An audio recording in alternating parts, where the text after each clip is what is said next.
بسم اللہ الرحمن الرحیم الحمد للہ رب العالمین والعاقبۃ للمتقین والصلاة والسلام علی سید الانبیاء والمرسلین وعلی آلہ واصحابہ اجمعین اما بعد فاعوذ باللہ من الشیطان الرجیم بسم اللہ الرحمن الرحیم یوصیکم اللہ فی اولادکم للذکر مثل حظ الانثیین صدق اللہ العلیم۔ میرے محترم عزیزوں، دوستوں، بزرگوں اور حاضر جمعہ، اللہ رب العالمین نے ہم تمام کے اوپر ایک بہت بڑا احسان والا معاملہ فرمایا کہ ہم تمام کو اس دنیا کے اندر زندگی عطا کی اور اس کے ساتھ ساتھ مال بھی دیا، اور یہ دونوں جو چیزیں ہیں، جان اور مال، یہ دونوں چیزیں اتنی زیادہ اہم چیزیں ہیں کہ اگر آدمی اس کو اللہ رب العالمین کی منشا کے اعتبار سے اگر خرچ کرے تو یہ چیز آدمی کو جنت کے اندر لے جانے کا سبب بنتی ہے۔ اور اگر یہ چیزیں مال اور جان اگر اس کا غلط استعمال ہو، اللہ نے جو حکم دیا ہے اس حکم کی خلاف ورزی کرتے ہوئے اس کا استعمال کیا جائے تو یہ جان اور مال ہمیں جو ہے جہنم کے گڑھے تک پہنچاتی ہے، اور اس کا بہت بڑا مقام بھی ہے۔ اس لیے اللہ رب العالمین کی جان ہے، مال بھی اللہ رب العالمین کا ہے، اس لیے مال کو غیر ضروری جگہوں کے اندر خرچ کرنے کی ممانعت احادیث کے اندر آئی ہے، اور اسی طرح خودکشی کرنے کی حرمت احادیث کے اندر آئی ہے، اس لیے کہ یہ جان ہماری نہیں، یہ مال ہمارا نہیں، یہ اللہ رب العالمین کی عطا ہے۔ اللہ رب العالمین نے ہمیں بطور استعمال کی یہ چیز دیا ہے۔ اللہ رب العالمین کی ملکیت کو ہم اپنے اعتبار سے تصرف نہ کریں، اس لیے مال کو غیر ضروری چیزوں کے اندر استعمال کرنا اور جان کی خودکشی کر لینا، خود کو ضائع کر لینا، یہ حرام اس لیے ہے تاکہ یہ اللہ کی چیز ہے۔ اس لیے کہ کسی شخص کی کوئی ملکیت کو ہم اگر اس کی منشا کے اعتبار سے استعمال کریں یہ تو استعمال کرنا مناسب ہے، لیکن کسی اور کی ملکیت ہو اور کسی اور کی ملکیت کو ہم اپنی منشا کے اعتبار سے استعمال کریں یہ کام تو نامناسب ہے۔ اس لیے مال کو غلط جگہ استعمال کرنا، جان کو ہلاک کرنا خود کے ذریعے، یہ چیز اللہ رب العالمین نے حرام کی ہے۔ اسے سمجھنا چاہیے، اسے جان کر اس کے اوپر عمل کرنا چاہیے کہ جان کے کیا ہمارے اوپر حقوق ہے، مال کے کیا اپنے اوپر حقوق ہے۔ ایک چیز ہے میری ذاتی ملکیت ہے، اگر میں اسے توڑ کر پھینک دوں، ضائع کر دوں تو مجھ سے کوئی پوچھنے والا نہیں، یہ میری ملکیت ہے، میں اس کا مالک ہوں۔ لیکن ایک چیز ہے جو اس کا میں مالک نہیں ہوں، جس کی ملکیت میری نہیں ہے بلکہ جس کا مالک کوئی اور ہے، الذی خلقکم من نفس واحدہ، جس نے ایک جان سے جو ہے مجھے پیدا کیا ہے، تو وہ چیز نہ میری ملکیت میں ہے، جس کا مالک کوئی اور ہے، اس کو اس کی مرضی کے خلاف استعمال کرنا یہ ظلم ہے۔ یہ کیا ہے؟ ظلم ہے۔ تو یہ اللہ رب العالمین نے جو جان دی ہے اس کو اللہ رب العالمین کی منشا کے مطابق استعمال کرے، اور جو اللہ نے مال عطا کیا ہے یہ اللہ کی منشا کے مطابق استعمال کرے۔ بعض لوگ بڑی آسانی سے کہہ دیتے ہیں کہ بھئی میرا مال ہے،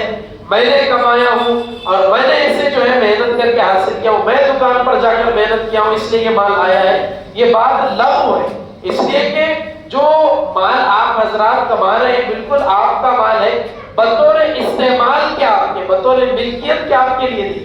مال اور جان بطور استعمال کے اللہ نے تمہیں دیا ہے۔ اگر اللہ نے جس جان کے ذریعے تم کھڑے ہو کر مال کماتے، وہ جان اللہ اگر نکال لیتا، اس روح کو نکال لیتا، لاکھوں تو کیا کوڑی کمانے کے قابل نہیں رہتا۔ تو یہ اللہ کی جان ہے، اس کو سمجھنا چاہیے، اس کے جو حقوق ہیں اسے ادا کرنا چاہیے۔ تو جس طرح مال کے زندگی کے اندر حقوق ادا کرنے ہیں، اس طرح موت کے بعد کے بھی مال کے کچھ حقوق ہیں جس کو ہم میراث کہتے ہیں۔ مال کے چند حقوق ہیں جو اس دنیا سے جانے کے بعد جو وجود میں آتے ہیں اس کو میراث کہتے ہیں، اور یہ میراث کا علم اتنا زیادہ وسیع علم ہے۔ اللہ کے رسول صلی اللہ علیہ وسلم نے ارشاد فرمایا، درود شریف پڑھنا چاہیے اللہ کے رسول کا نام لیا جائے تو، اللہ کے رسول صلی اللہ علیہ وسلم نے ارشاد فرمایا کہ قیامت کے قریب سب سے پہلے میراث کے علم کو اٹھایا جائے، علم الفرائض کو قیامت کے قریب جو آپ پڑھتے بار بار علم اٹھا لیا جائے گا، تو علم اٹھا لینے کے اندر بھی سب سے پہلے جو علم اٹھایا جائے گا وہ علم میراث ہے۔ علم الفرائض جس کو عربی میں کہتے ہیں، جو حصوں کا علم ہے کہ کس کو کتنا حصہ ملے گا، کس کو کتنا حصہ ملے گا، اس کو علم المیراث کہتے ہیں۔ تو قیامت کے قریب سب سے پہلے یہ علم اٹھا لیا جائے گا، اور اس علم کی اتنی فضیلت ہے، اللہ کے رسول صلی اللہ علیہ وسلم نے ارشاد فرمایا تعلم الفرائض، کہ تم لوگ علم میراث کو سیکھو، پراپرٹی کے تقسیم کرنے کے علم کو سیکھو، مال اور جائیداد کے علم کو سیکھو، فإنها نصف العلم، اس لیے کہ پراپرٹی کا، جائیداد کا، مال کا یہ جو علم ہے، یہ علم ہے، اور یہ علم اتنا علم ہے کہ اس کو اللہ کے رسول نے فرمایا اس کا دین کے اندر اتنا مقام ہے کہ یہ آدھا علم ہے۔ ساری عبادات کو لے لیں، نماز کو، روزے کو، زکوٰۃ کو، حج کو، ساری دینداری کو ایک طرف رکھ لیں، سارے فضائل کو ایک طرف رکھ لیں، تو سارے فضائل اور مسائل کا ایک طرف علم ہے تو وہ آدھا ہے، اور جو میراث کا علم ہے وہ آدھا ہے، میراث کا علم ہے وہ آدھا ہے۔ اور یہ ایک ریسرچ بھی سامنے آئی، ہمارے استاد محترم کہہ رہے تھے کہ آج کل مدارس کے اندر علم المیراث بڑی محنت سے اور بڑے باضابطگی کے ساتھ پڑھایا جاتا ہے۔ مسائل کا جو علم ہوتا ہے یہ چونکہ تھوڑا سا مشکل بھی ہوتا ہے اور آسان بھی ہے اگر پڑھنے والے کے لیے، تو یہ بڑی محنت کے ساتھ پڑھایا جاتا ہے۔ جو مدارس میں پڑھے ہیں یا جائے ہیں ان کو معلوم ہے کہ بڑی محنت کے ساتھ پڑھایا جاتا ہے، پھر بھی 80% علماء کو اس علم کا استحضار نہیں رہتا، اور اس کی وجہ بھی بیان کی کہ لوگ اس مسئلے پوچھنے نہیں آتے، میراث کے مسائل لوگ پوچھنے نہیں آتے، بہنوں کو حصہ دینا ہی نہیں ہے، چھوٹے بچوں کو حصہ دینا ہی نہیں ہے، تو کیوں پوچھیں گے؟ تو پھر لوگوں کو اور علماء کو کہاں سے اس کے مسائل یاد رہیں گے؟ چھوٹے چھوٹے مسائل پوچھنے کے اندر تو بہت زیادہ لوگ شدت اختیار کرتے، چھوٹے چھوٹے مستحب والے مسئلے جن کی دین کے اندر اہمیت تو اتنی ہے کہ اگر کر لیں تو ثواب، نہ کرے تو کوئی گناہ نہیں، لیکن ایسے مسائل جن کو چھوڑ دے تو یقینی طور پہ بندہ جہنم کے اندر چلا جائے، ایسے مسائل کو پوچھنے کے لیے کوئی آدمی فکر مند نہیں۔ مجھے فارغ ہو کے آج معاشرے کے اندر کام کرتے کرتے 3 سے 4 سال ہو گئے، 2019 سے آج 2023 چل رہا ہے، مجھے آج تک بس لوگوں نے 2 سے 3 مرتبہ میراث کا مسئلہ پوچھا ابھی تک، اور روزانہ لوگ 50 مسئلے پوچھتے کہ ایسا کرے تو ایسا کرے، نماز میں ایسا ہو تو سجدے سے کر لے تو کیسا ہوگا، ایسا کرے تو ایسا۔ تو بولنے کا مقصود یہ، بتانا مقصود یہ نہیں ہے کہ بھئی اس کی نماز کے مسائل پوچھنے کی کوئی اہمیت نہیں ہے، بتانا مقصود یہ ہے کہ جو علم پوچھنا تھا لوگ اس کو نہیں پوچھتے، جو میراث کے مسائل حاصل کرنا تھا وہ نہیں جانتے، بلکہ جو مسائل جن کی زیادہ اہمیت نہیں ہے وہ مسائل پوچھنے کے لیے شدت اختیار کرتے کہ بھئی ثنا نماز کے اندر ہماری چھوٹ گئی تو نماز ہوتی کہ نہیں ہوتی، ارے ثنا مستحب ہے، پڑھے نہ پڑھے کوئی مسئلے کی بات نہیں، پڑھنے کا تو ثواب حاصل ہوگا، نہیں پڑھے گا تو کوئی اس کے اوپر گناہ نہیں ہے، لیکن چھوڑنا نہیں چاہیے، تو یہ مسئلے کو بہت شدت سے پوچھتے۔ لیکن ایک مثال کے طور پر آپ کو بتا رہا ہوں، اور میراث کا مسئلہ ہے اس کو آ کر نہیں پوچھیں گے، اس لیے کہ پوچھیں گے تو بہنوں کو دینا پڑے گا، بہنیں آ کر ہاتھ پھیلائیں گی کہ بھئی ہمارا میراث کے اندر حصہ ہے، اور یہ معاملہ میرے عزیزوں اتنا زیادہ اہمیت کا حامل ہے، اتنا زیادہ اہمیت کا حامل ہے کہ اللہ رب العالمین نے جب دیگر مسائل کو نازل کیا تو سارے کے سارے مسائل کو صرف اجمالاً بیان کیا کہ نماز ادا کرو، روزے رکھو، زکوٰۃ ادا کرو، حج کے اوپر جاؤ، دیگر کام کرو، اپنے آپ کو اللہ کے راستے کے اندر نکالو، قربان کرو، اور جو دیگر مسائل ہیں تمام مسائل کو اللہ رب العالمین نے اجمالاً بیان کیا۔ لیکن میراث کا جو مسئلہ ہے، لوگوں کو، بھائی بہنوں کو حصہ دینے کا جو مسئلہ ہے وہ اتنا زیادہ اہمیت کا حامل ہے کہ اللہ رب العالمین نے اللہ کے رسول کو بھی اس کے اندر ترمیم اور تبدیلی کرنے کی گنجائش نہیں رکھی، بلکہ جب میراث کی بات آئی تو اللہ رب العالمین نے بالکل قرآن حکیم کے اندر سورہ نساء کے اندر آیت نازل کر دی کہ یوصیکم اللہ فی اولادکم للذکر مثل حظ الانثیین، کہ اللہ رب العالمین تمہیں وصیت کرتا ہے کہ تم جو ہے اپنے بہنوں کو بھائیوں سے آدھا حصہ عطا کرو۔ بعض لوگ لبرل قسم کے ہوتے ہیں، وہ کہتے ہیں کہ بھئی مولانا بظاہر تو اسلام کے اندر بہنوں کو بھائیوں کے مقابل میں آدھا حصہ ہے، تو یہ سمجھ لیں کہ بعض لوگ یہ سوال کرتے ہیں کہ بھئی عورتوں کو اسلام کے اندر حقوق نہیں ہے اور بھائیوں کے مقابل میں آدھا حصہ ان کو دیا جاتا ہے، تو یہ لغو بات اس لیے ہے، سب سے پہلی بات تو یہ ہے کہ یہ اس سے اللہ نے متعین ہے، یہ میرے اور آپ کے اور کسی بڑے امام کے یہ طے کیے ہوئے سے نہیں ہے، ہمارے پیدا کرنے والے مالک جس کو ہمارے جانوں کے اوپر کل اختیار ہے اس نے یہ نازل کی۔ اور دوسری بات یہ ہے کہ جو مستور ہے عورت تو عورت کا اتنا بڑا مقام ہے، اس کو اتنے حصے ملتے. عورت کا باپ مرا تو اسے حصہ ملے گا، عورت کا بیٹا مرا تو حصہ ملے گا، شوہر مرا تو حصہ ملے گا، بھائی مرا ازبا کوئی نہیں تو بہن کو حصہ ملے گا. تو اتنا زیادہ اس کے حصے، لیکن بھائی کا ایسا نہیں ہے. بھائی کے اور مرد کے اوپر اللہ رب العالمین نے شریعت کے اندر خرچ کرنے کا مادہ رکھا. بہن کو لینا ہے سونا بنا کے گلے میں پہن لینا ہے، تجوری میں لے جا کر رکھ دینا، لیکن مرد کے اوپر اللہ رب العالمین نے خرچ کرنے کو رکھا. مرد مرے گا تو مرد کو خود میراث اس کی خود چلے گی، مرد کے اوپر میراث آئے گی، اسے اپنے گھر والوں کے اوپر خرچ کرنا پڑے گا. عورت کے اوپر خرچ کرنے کا کوئی معاملہ نہیں. خیر ایک یہ درمیانی بات ہے، لیکن اصل بات یہ ہے کہ ہم جو ہے جان کر میراث کے حصوں کو، میراث کے مسائل کو جانیں. اس لیے کہ اللہ رب العالمین نے جب یہ پورا مکمل رکوع نازل فرمایا، ایک آیت کے اندر حصے بیان کیے کہ بھائی کا اتنا حصہ ہے، بہن کا اتنا حصہ ہے، باپ کا اتنا حصہ ہے، ماں کا اتنا حصہ ہے، بیوی کا اتنا حصہ ہے، اور شوہر کا اتنا حصہ ہے، پوتی کا اتنا حصہ ہے، پوتے کا اتنا حصہ ہے، نواسی کا اتنا حصہ ہے، نواسے کا، اور باپ شریک بیٹے کا اتنا حصہ ہے، باپ شریک بھائی کا اتنا حصہ ہے، باپ شریک بہن کا اتنا حصہ ہے، ماں شریک کا اتنا حصہ ہے. خیر وہ تفصیل طلب رکوع ہے. تو ان ساری چیزوں کو بیان کرنے کے بعد اللہ رب العالمین نے ایک ایسی اہمیت کی بات کہی ہے،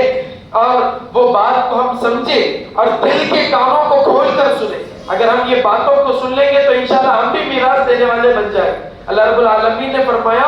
تلک حدود اللہ، یہ جو میراث کا مسئلہ ہے تو اللہ نے جو حصے متعین کیے ہیں اس کے اطراف میں اللہ نے ایک باؤنڈری ماری، اور اس کو اللہ رب العالمین نے فرمایا تلک حدود اللہ. یہ میراث کے جو مسائل ہے اس کے اطراف میں جو باؤنڈری کھینچی ہے یہ اللہ کی حد ہے، اللہ کی سرحد ہے، یہ اللہ کی باؤنڈری ہے. اللہ نے اس باؤنڈری کو گھیرا ہے. اور ایک جگہ قرآن حکیم کے اندر ہے کہ وَمَن يَتَعَدَّ حُدُودَ اللَّهِ، جو اللہ رب العالمین کی سرحد سے تجاوز کرتا ہے، بڑھ جاتا ہے، فَإِنَّ لَهُ نَارَ جَهَنَّمَ خَالِدًا فِيهَا، جو ایسا کرے گا اس کو جہنم کی آگ ہے، اور ایسی آگ ہے کہ خالداً فیہا، اس آگ کے اندر ہمیشہ وہ سڑے گا، ہمیشہ اس آگ کے اندر سڑے گا. ایک بات سمجھے کہ کوئی ایک معمولی سے ایک ملک نے ایک سرحد کھینچی ہے. ہمارے ملک کو لے لیں، ہندوستان کے اندر ہم رہتے ہیں، ہندوستان کی ایک سرحد ہے کہ بھئی یہاں سے یہاں تک ہندوستان کا حصہ ہے. اب پورے ہندوستان کے اندر اگر گھومیں گے تو کوئی ہمیں پوچھے گا نہیں کیوں گھوم رہے، کیوں جا رہے، اس لیے کہ ہمارا علاقہ ہے، ہمارا ملک ہے. لیکن جیسے ہی ہم اپنی سرحد سے باہر نکلے، یا تو پکڑ لیے جائیں گے، یا تو گولیوں سے ختم کر لیے جائیں گے، یا کوئی اور معاملہ نظر بند کر لیے جائیں گے. تو یہ کیوں کیا جائے گا؟ اس لیے کہ ہم ملک کی سرحد سے آگے بڑھے، ملک کی سرحد سے آگے بڑھے. یہ جو ایک قانون ہے جو دنیا کے لوگوں نے بنایا ہے، تو ہمارا پیدا کرنے والا مالک یہ حکم دیتا ہے کہ دل کا حدود اللہ، یہ میراث کی تقسیم کرنا، بہنوں کو حصے دینا، یہ اللہ رب العالمین کی حد ہے، اللہ کی سرحد ہے. جو اس کو پار کرے گا اس کے لیے جہنم کی آگ ہے. تو ان چیزوں کو سمجھے، ان چیزوں کو ہلکے میں نہ رکھیں. بعض حضرات جو ہے یہ میراث کے مسئلے کو اتنا معمولی کے اندر لے لیتے، اتنا آسان لے لیتے کہ بھائیوں کو، بہنوں کو حصے نہیں دیتے. بڑا بھائی ہے، ذمہ دار ہے، اپنی بہن کو، اپنے چھوٹے بھائیوں کے حصے نہیں دیتا، اور کہہ دیتا ہے کہ بھئی انہوں نے معاف کر دیا. انہوں نے کیا کر دیا؟ بہن نے معاف کر دیا، چھوٹے بھائی نے معاف کر دیا، اس کو حصہ دینا نہیں. شریعت نے یہاں تک حکم دیا ہے کہ پیٹ کے اندر بچہ ہے، باپ کا انتقال ہوا،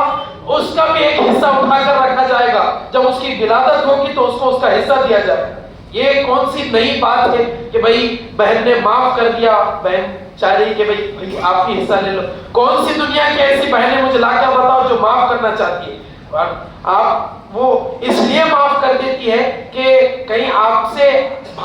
ظالم بھائی سے اگر حصہ مانگ لے گی تو ظالم بھائی کہے گا کہ حصہ لے لے، منہ کالا کر، دوباری بار میرے گھر میں نہیں آتا. اس وجہ سے وہ ڈرتے ہوئے آپ سے حصہ نہیں مانگتی. اور یقین جانے یہ ڈر کی وجہ سے اگر وہ حصہ نہ لے تو قیامت کے دن اللہ رب العالمین جہنم کی آگ کے اندر پھینک دے گی. اور یہ اندیشے کی بات نہیں کہ پھینکیں گے یا نہیں پھینکیں گے، بلکہ یقینی طور پہ اللہ رب العالمین جہنم کے اندر ڈال دے گی. یہ کوئی معمولی بات نہیں ہے جس کو لوگ بڑی آسانی سے الڑ بازی کا اس کو مسئلہ سمجھتے ہیں اور بہنوں سے حصے معاف کرا لیتے ہیں. ارے ہم جو ہے اپنی میراث کو تقسیم کرے، بہن کا 2 لاکھ 5 لاکھ حصہ لے جا کر دے، اور اس کے ہاتھ میں دینے کے بعد اس کو کہے کہ تجوری میں لے جا کر رکھ دے، اس کے شوہر کو بتا دے کہ حصہ دے دیا، اس کے بعد کہے کہ تو حصہ معاف کر دے، مجھے رقم لا کر دے. کون سی ایسی کائنات کی بہن ہے جس کو حصہ دے دینے کے بعد وہ معاف کرے گی؟ وہ تو آپ سے ڈرتی ہے کہ باپ کا سہارا ہٹ گیا ہے، اب بھائی سے حصہ مانگوں گی تو بھائی گھر میں دھیان دے گا، بھابھی گھر کے اندر ختم نہیں رکھنے دے گی۔ تو یہ ہمارے ظلم کی وجہ سے اللہ کے رسول نے فرمایا، اور علماء نے اس کی تشریح کی ہے کہ جو تقسیم نہیں کرتے حصوں کے اندر وہ یہودیوں کی مانند، یہودیوں کا مقصد ہے مسجد اقصیٰ کو ضائع کرنا، توڑنا، یعنی کہ ہمارا حصہ نہیں دینا ایسا ہے کہ ہم یہودیوں کے نقش قدم پہ چلتے۔ فجر کی نماز کے اندر ہر مسجد کے اندر یہودیوں کے خلاف بد دعا کی جا رہی ہے، تو ہم یہودیوں کے نقش قدم پر چل رہے ہیں، اس لیے کہ ہم جیسے میراث ادا نہیں کر رہے تو ایسا ہے جیسے کہ ہم یہودیوں کے نقش قدم پر ہیں۔ تو یہ باتوں کو سمجھے، بہنوں کے حصے ادا کرے، بہنوں کے حصے دے، اس لیے کہ بہنوں کا جو حصہ معاف کرنا ہوتا ہے اس اعتبار سے ہوتا ہے کہ اگر بھائی کو حصے کا کہیں گے تو بھائی ساری زندگی دوبارہ بار گھر نہیں آنے دے گا۔ ہمارا شوہر کے علاوہ دنیا کے اندر باپ بڑا سہارا تھا، باپ چلے گیا، اب بھائی نہیں آنے دے گا تو پھر کہاں جائے گی؟ اس وجہ سے بہنیں معاف کر دیں۔ لیکن اگر آپ بہن کو جا کر دے دے، یہ حصہ ہے تیرا لے لے، اس کے بعد کہیں کہ معاف کر کے مجھے لا کر دے دے، تو کوئی بہن آپ کو لا کر نہیں دے گی۔ تو یہ ان مسائل کو سمجھے۔ اسی طرح ایک اور اہم مسئلہ ہے اس کا، کہ میراث کا عنوان اتنا طویل ہے کہ اگر اس کے اوپر 4-5 گھنٹے کے اوپر بھی بات کی جائے تو یہ ختم نہ ہو، اتنا زیادہ تفصیل طلب یہ عنوان ہے۔ مختصراً یہ ہے کہ اگر باپ کا انتقال ہو اور بڑا بیٹا یہ اعلان کرے کہ باپ کے نام پہ مسجد بنائیں گے، مدرسے کے اندر پیسہ دیں گے، تو یہ پیسہ دینا، یہ مسجد بنانا ناجائز ہے۔ میں بڑی ذمہ داری کے ساتھ کہہ رہا ہوں کہ ایسی مسجد بنانا ناجائز ہے۔ کیوں ناجائز ہے؟ اس کی وجہ یہ ہے کہ باپ ساری زندگی کے اندر اپنا جو مال تھا اس اپنے مال کے ذریعے تو بیٹے نے کسی دیندار کی اور جو آپ کی رہنمائی کرتا ہے عالم دین کی مدد نہیں کی، کسی طالب علم کی کفالت نہیں کی، کسی مدرسے کو آپ نے رقم نہیں دی، کسی مسجد کی اعانت نہیں کی، لیکن باپ پر نے کہ باپ کے مال کے اندر سے جس کے حقوق اللہ نے طے کیے اس حقوق کے اندر کہتے ہیں کہ مسجد بنائیں۔ پہلے آپ جو ہے تقسیم کر دیں، اس کے بعد اپنے بھائیوں بہنوں کو رقم پہنچا دیں، اس کے بعد یہ آپ بات رکھیں، مشورہ کریں کہ بھئی ہمیں مسجد بنانا ہے، پھر دیکھیں کہ کون کون آپ کو رقم لا کر دیتا ہے۔ باپ کے مال کے اندر سے مسجد کے لیے اعلان کر دینا کہ مسجد بنائیں گے، یہ کام ناجائز ہے۔ پہلے آپ یہ کام کریں کہ تقسیم کر دیں، اس کے بعد اعلان کریں کہ بھئی باپ کا مال ہے، اس کے اندر ہم مسجد بنائیں گے، جو دینا چاہ رہا ہے اپنی خوشی سے دے سکتا ہے، پھر دیکھیں کون کون دیتا ہے، کون کتنا لا کر دیتا ہے۔ یہ کہہ دینا ایک بار ایک کے پاس مال جمع ہے اور کہہ دینا کہ مسجد بنا دیں گے، یہ کام ناجائز ہے، سمجھے۔ اللہ رب العالمین ہم تمام کو ان مسائل کو سمجھ کر عمل کرنے کی توفیق عطا فرمائے۔ اور دوسری بات یہ بھی ہے کہ بعض حضرات اپنی زندگی کے اندر حصے تقسیم کرتے کہ بھئی بعد میں مرنے کے بعد ہوگا نہیں ہوگا، بچے ناخلف کریں گے نہیں کریں گے، اس کا مسئلہ بھی مختصر کر دیتا ہوں، وقت بھی بڑھ چکا ہے، لیکن بیان کرنا انتہائی درجے ضروری ہے، اس لیے کہ یہ مسئلے کے اندر مسئلہ ایسا ہے کہ باپ اگر زندہ ہے بیٹوں کو وراثت دینا چاہ رہا ہے تو مسئلہ اس طرح کا ہے کہ باپ بیٹے کو جتنا دے گا بیٹی کو بھی اتنا دینا پڑے گا، بیٹے کو جتنا دے گا بیٹی کو بھی اتنا دینا پڑے گا۔ لیکن اگر باپ بیٹے کو ڈبل دیتا ہے، 1 لاکھ روپے دیتا ہے، 2 لاکھ دیتا ہے، اور بیٹی کو اس سے آدھا اور کم دیتا ہے تو یہ کام جائز نہیں۔ اپنی زندگی کے اندر دے رہا ہے تو پورا دینا پڑے گا، اس لیے کہ میراث آدمی کے مر جانے کے بعد، اس دنیا سے چلے جانے کے بعد ہوتی ہے۔ اور حضرت قاری صاحب نے بھی ایک بات کہی ہے کہ بعض لوگ یہ کہتے ہیں کہ بھئی میراث کا تقسیم کا معاملہ اتنا زیادہ پیچیدہ ہے کہ انتقال ہونے کے بعد اگر نماز کے اندر کچھ وقت باقی ہے تو پہلے میراث تقسیم کی جائیں گی، پھر نماز پڑھی جائے گی، اور اگر نماز کا وقت قریب ہے تو نماز تو پہلے پڑھا جائے گا تدفین کے بعد، اس کے بعد فوری میراث تقسیم کی جائے گی۔ اتنا زیادہ حساس والا معاملہ ہے، ہم تو 20 سال ہو گئے ابھی تک میراث تقسیم میں اسی سے کھا رہے ہیں، ناجائز کھا رہے ہیں، اور اسی مالوں کے اندر اپن جو ہے یتیم کا بھی مال اس کے اندر ملا ہوا ہے، بہن کا بھی مال ملا ہے، اس سے بلڈنگ بن رہی، گھر بن رہا، شادیاں ہو رہی ہے، ناجائز کام ہے، اس سے آدمی جو ہے جہنم کے گڑھے کے قریب ہوتا ہے۔ اللہ رب العالمین ہم تمام کو ان گندے اعمال سے محفوظ فرمائے اور میراث کو تقسیم کرنے اور علماء کی نگرانی کے ان مسائل کو حل کرنے کے توفیق عطا فرمائے۔ آمین وآخر دعوانا الحمدللہ۔